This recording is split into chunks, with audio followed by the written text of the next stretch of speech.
Infiniti has long been known for its ability to combine luxury and athleticism in its vehicles. From the Q60 Coupe to the Q70 Hybrid to the QX70 SUV, almost the entire lineup embodies the spirit. So we're going to check out the entry-level sedan from the brand. I'm Chris from AutoAcademics, and today we're going to take a look at the 2015 Infiniti Q50S.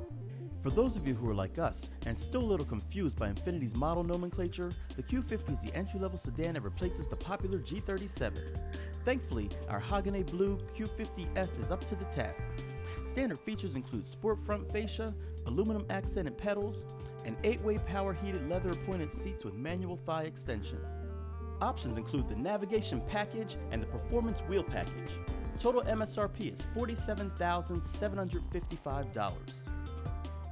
As we examine the exterior design of the Q50, you can see that Infiniti did not hold back. The major creases in the hood and flanks, the muscular fenders, and LED lighting all say, "Look at me." And when people do, it may be a bit polarizing.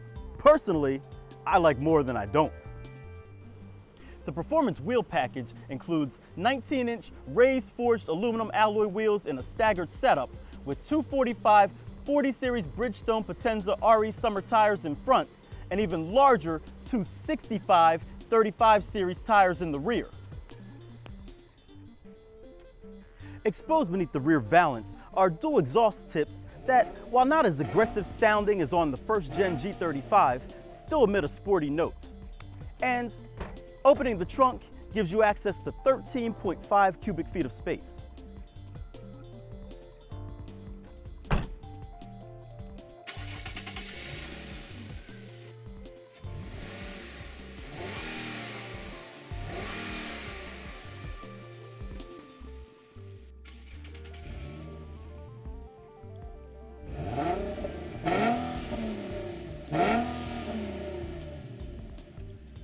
Under the hood is a 3.7-liter dual overhead cam V6 engine that makes 328 horsepower and 269 pound-feet of torque. The engine is mated to a 7-speed automatic transmission with manual shift mode and downshift rev matching, all controlled via paddle shifters. While all-wheel drive is available, the performance wheel package is only offered with our tester's rear-wheel drive configuration, a setup that allows for a 0 to 60 time of 5.3 seconds. Fuel economy is rated at 20 miles per gallon city, 29 miles per gallon highway, with a combined rating of 23 miles per gallon. AutoAcademics saw an average of 22.5 miles per gallon during testing on premium fuel.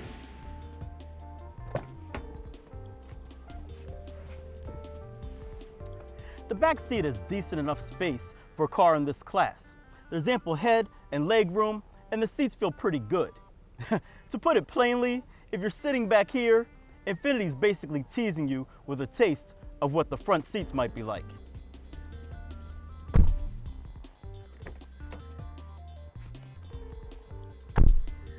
Now that we're in the driver's seat, you can see that the exterior isn't the only place where Infiniti focused on the details.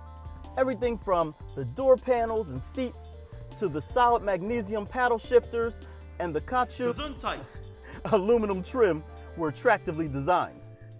The large dual touchscreens look fantastic and work just the same, providing access to navigation, Infiniti Connection, and InTouch apps, as well as the nice sounding 14-speaker Infiniti Studio on Wheels by Bose.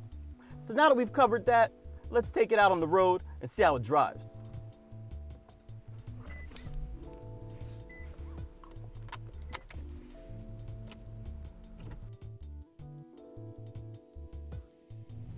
So, I do have to make a bit of a disclaimer.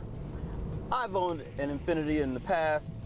I had the FX35, which was the first generation Q70, I believe it is. And, well, I liked that vehicle. I mean, that thing had decent power. For such a heavy crossover vehicle, it actually had good power, it handled good, and it looked pretty nice in my opinion as well. But this review isn't about the FX35. This review is about the Q50S. And I'm impressed with this too. Handling with these Bridgestone Potenza tires on here, these summer tires, it's really nice. And to be totally truthful with you, when you pull out in the morning, coming out of a curve, just a little bit aggressively, it kind of gives you a really nice feeling of satisfaction when those rear tires break loose a bit, even with traction control on. Speaking of power, this car has 328 horsepower and 269 pound-feet of torque. It gets the car moving pretty good. It's quick. Obviously, I'd love to have a little more torque coming from a vehicle like this, but, you know, what can you expect from a 6-cylinder engine? The transmission works really well in this car. You do get some driving modes. You have sport and standard, and then there's also an eco mode and a snow mode too, for those of you who live in the colder climates. And it works pretty decently. You know, obviously snow mode and eco mode, they mute some of the responses. The sport mode, it works pretty decently. It really livens things up. The accelerator is much more instantaneous than in the standard mode, and it holds gears until you shift. I appreciate the way that Infiniti did the paddle shifters in this car. A lot of times people or manufacturers do it more for just the sake of having paddle shifters, where it almost comes out like a gimmick. Well, these magnesium shifters, you know, they're actually a metal. They are mounted to the steering column, not the steering wheel, so they're always in the same place no matter how you're turning the wheel, which makes them easy to find. Nice trait. Overall, I mean, while these cars aren't what you consider hardcore sports sedans, they give you some decent luxury and sport, which makes it a nice buy, in my opinion.